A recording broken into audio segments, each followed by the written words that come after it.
The diner sat along a quiet stretch of Route 17, its neon sign flickering even in daylight. It was the kind of place locals barely noticed anymore. Vinyl booths, chipped mugs, the smell of grease and old coffee soaked into the walls. Margaret Lewis paused outside the glass door, steadying her breath before going in. At 76, even small outings required preparation. She adjusted her scarf, tightened her grip on her handbag, and stepped inside. Margaret had been deaf since childhood. The world, to her, was a constant motion of lips, hands, and expressions. She had learned to read faces carefully, to guess tone by posture alone. Most days she managed just fine, but unfamiliar places still made her nervous. The diner was louder than she expected. She could feel the vibration of voices through the floor, see laughter ripple across a group of teenagers crowded near the counter. Margaret stood patiently in line, watching the cashier's mouth move as orders were taken. When it was her turn, she pointed to the menu and asked the cashier to repeat herself, tapping her ear gently to explain. The cashier sighed, her smile tightening. She spoke faster this time, eyes drifting past Margaret to the line behind her. Margaret caught only fragments, numbers maybe. She nodded uncertainly and handed over cash, hoping it was enough. It wasn't. The cashier slid the money back with a sharp motion. Her lips moved again, more exaggerated now. Behind Margaret, someone laughed. She turned slightly and saw the teenagers staring, elbows nudging each other. One of them mocked her hand movements, stretching his mouth into an exaggerated shape. Another lifted his phone. Margaret's face flushed. She tried again, pointing at the money, then at the menu. But the moment had already turned against her. The cashier said something curt and turned away. Someone behind her said something that made the boys laugh harder. Humiliated, Margaret gathered her cash and moved toward the door.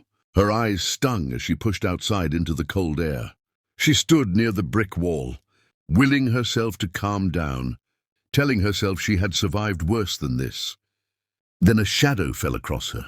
One of the boys stepped close, phone held up, camera pointed straight at her face. He said something, laughing. Another joined him. Margaret shook her head, raising a trembling hand to block the lens. She signed, "Please stop," though she knew they didn't understand. Tears slipped down her cheeks anyway.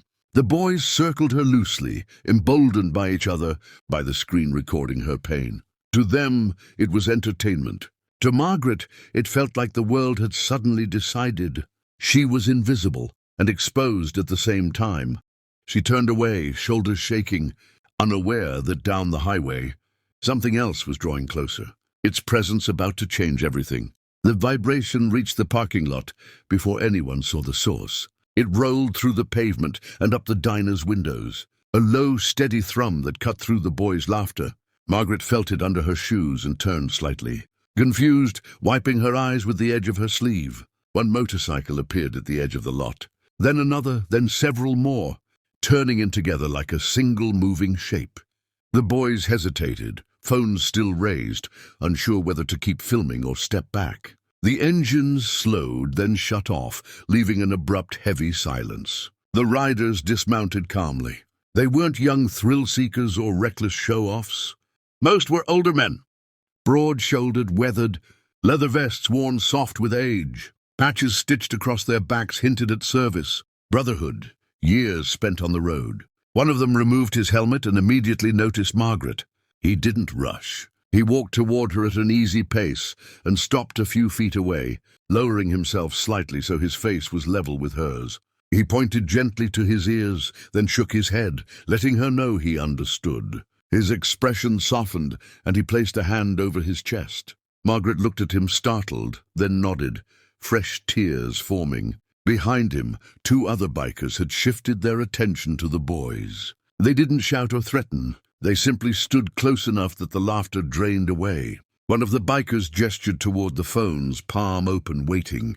The tallest boy tried to smile it off, saying something fast. The biker didn't respond. He just waited, eyes steady. One by one, the boys handed over their phones. The biker scrolled briefly, deleted the video files, then turned the screen so the boys could see they were gone. He handed the phones back without a word. Inside the diner, faces pressed to the windows. The cashier froze behind the counter, suddenly aware that what had been ignored moments ago was now impossible to overlook. The biker who had approached Margaret offered his arm. She hesitated, glancing toward the door, then took it. His grip was firm but gentle. Together they walked past the boys, who now stared at the ground, their bravado gone. As they stepped back into the diner, the room fell quiet. Conversation stopped mid-sentence. The bell above the door jingled softly, the loudest sound in the space. Margaret sat down at a booth near the window, her hands still shaking. One of the bikers pulled out a pen and napkin and wrote slowly, making sure the letters were clear, "You're safe. We're here." He slid it across the table to her. Margaret read the words, then looked up at the men surrounding her, not threatening, not angry, just present. For the first time since she'd walked in, she felt the weight in her chest ease. The silence inside the diner lingered, thick and uncomfortable, as if everyone sensed that something important was unfolding. The bikers took seats at nearby tables, not crowding Margaret, but forming a quiet circle around her. Their presence wasn't loud or aggressive. It was steady, undeniable. The kind of presence that made excuses feel small. Margaret stared down at the napkin again, her fingers tracing the words as if to make sure they were real. Her breathing slowly evened out. One of the bikers caught the cashier's attention and motioned for her to come closer. When she did, he spoke slowly and clearly, making sure his words could be read as much as heard. He gestured toward Margaret, then toward the door, explaining what had happened outside. The cashier's face changed as understanding settled in. Her shoulders slumped, and she nodded, lips forming a quiet apology.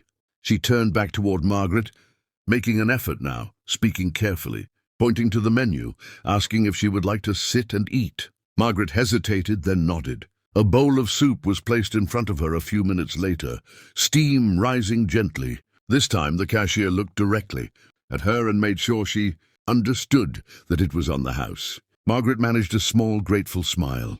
Around the diner, other customers pretended not to stare, but the mood had shifted. The teenagers were gone, slipping out while attention was elsewhere. No one reached for a phone. No one laughed. When Margaret finished eating, she stood slowly, bracing herself on the table. One of the bikers approached with a notepad and wrote a simple question, showing it to her. "Do you need help getting home?" She shook her head and pointed through the window to a small sedan parked near the edge of the lot. Outside, the air felt calmer. The sky had begun to soften into late afternoon, the cold less biting than before. Margaret turned to the man who had first come to her and signed a careful thank you, her hands moving with quiet sincerity. He didn't pretend to understand every motion, but the meaning was clear. He nodded, visibly moved. The bikers mounted their motorcycles one by one. Engines rumbled back to life, controlled and respectful, not roaring for attention. As they pulled away, Margaret stood watching until the last one disappeared down the road. She sat in her car for a moment before turning the key, letting the warmth spread through her hands. What stayed with her wasn't the cruelty of the boys or the embarrassment of the diner. It was the calm certainty that someone had noticed. Someone had chosen to act. Back inside, the diner returned to its routine, but the lesson remained. Kindness didn't need volume. Justice didn't need spectacle. Sometimes all it took was showing up and refusing to look away.